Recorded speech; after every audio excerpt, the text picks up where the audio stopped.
Hey, what is up, guys? It's your boy Kingdom Soldier, and I'm back again with another gameplay slash commentary. Quick gameplay. I got an MSMC 23 and 2. I think I died twice real quick at the beginning, and then I just don't die for the rest of the game. So I hope you guys enjoy that. This is Crazy Love Part 2. Crazy Love is a book that I'm reading written by a guy named Francis Chan. There's a link right below the video so that you can click on it and you can check out some excerpts from the book and some videos that he's got on the website there. I'd really recommend reading this book. It's life-changing, it's revolutionary, and it just talks about the crazy love that God has for us. And even if you don't believe in God, I would read it anyway because maybe you'll learn something about him. So what I want to talk to you guys about today is the fact that death is real. And I want to ask you guys a question. Where is all the wealth of the world? Where is the most concentrated place where there's the most concentrated amount of wealth stored all at once? Where is that? Where is that place? Is it Fort Knox? Is it in Swiss bank accounts overseas? Is it in Bill Gates' safe in his house? Is it in the stock market? Is it in the housing market? Where is the wealth of the world? It's in the graves. It's in the funeral homes. There are paintings that have never been painted in the grave. There are dreams that have never become a reality in the grave. There are visions that no one has ever heard of. There are inventions that no one has ever seen. There are solutions to world problems that have never been presented, that have never been hypothesized or argued in the grave. Because a lot of people, and I know we talked about this in the last episode, but this is maybe this is the theme of the book. I don't know. I haven't gotten all the way through it. But a lot of people forget about the reality of death, and they go to the grave with all kinds of things that they never let out. And what I want to warn you guys about today is don't waste your life.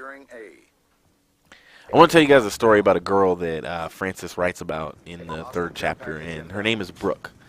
Brooke is a 13-year-old girl in middle school who believes in Jesus. She's a Christian. You might call her a super Christian. She actually, as a middle school student, started a Bible study on her middle school campus, and when she babysits, she keeps the money so that she can buy Bibles for her friends that don't believe in God. And she brings the Bibles to her Bible studies and gives them away to people that need them. And a whole bunch of youth pastors heard about this and started just sending her Bibles because they were so inspired by her story. Well, she wrote this essay that Francis Chan actually includes the entire essay in the book, but I'm not going to read the whole essay. But I will read the last paragraph, and it says, "I have my life before me." And remember, she wrote this when she was 12 years old. "I have my life before me. I will give others the joy I have, and God will give me more joy. I will do everything God tells me to do. I will follow the footsteps of God. I will do my best." The rest of the essay really just talks about how she has her whole life before her, and she's going to do great things, and she's going to share the joy that she has about life with other people and try to give them, and try to share that same joy with them. Well, when Brooke got into high school at 14 years old, before she really could even start high school, she got into a tragic accident and died at 14. Many people didn't know what to do. They were so shocked because this was such a good person that died at such a young age. And at Brooke's funeral, there were over 1,500 people at this freshman in high school's funeral. And at the end of her funeral, Francis Chan was invited to share a couple words, and he preached the gospel. Of course, he's a preacher.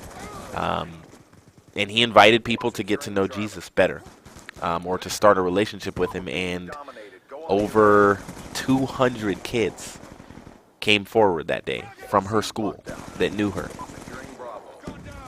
and they read poems about God, and this was a public school. They read poems about God that she had written, and these 200 kids all received a Bible, and every Bible that they received were Bibles from her garage that she had held, that the youth pastors had sent her.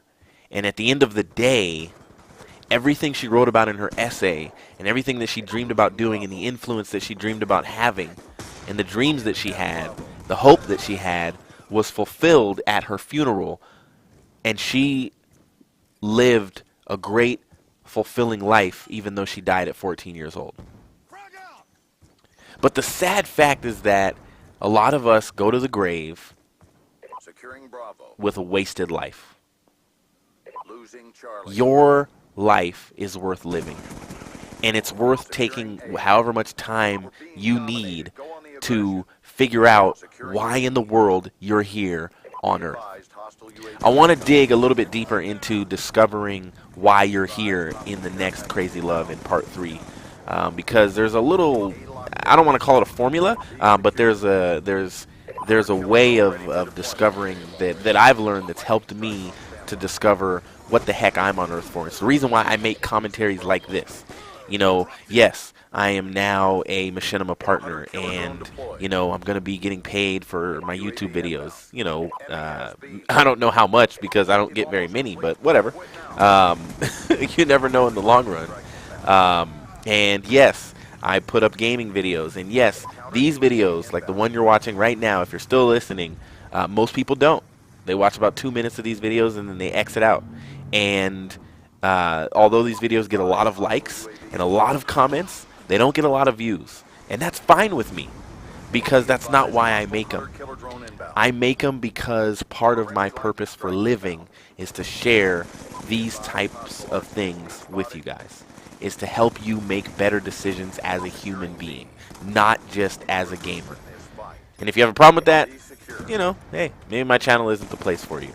But I appreciate all of you guys and everything you've done. And I hope that in the next video, I'm really going to have to put some thought to it, because I hope that I can communicate and get across the point that your life is worth living, and that there's nothing more important than discovering why your life is worth living. This is your boy, Kingdom Soldier, and I hope to see you in the next video. Peace.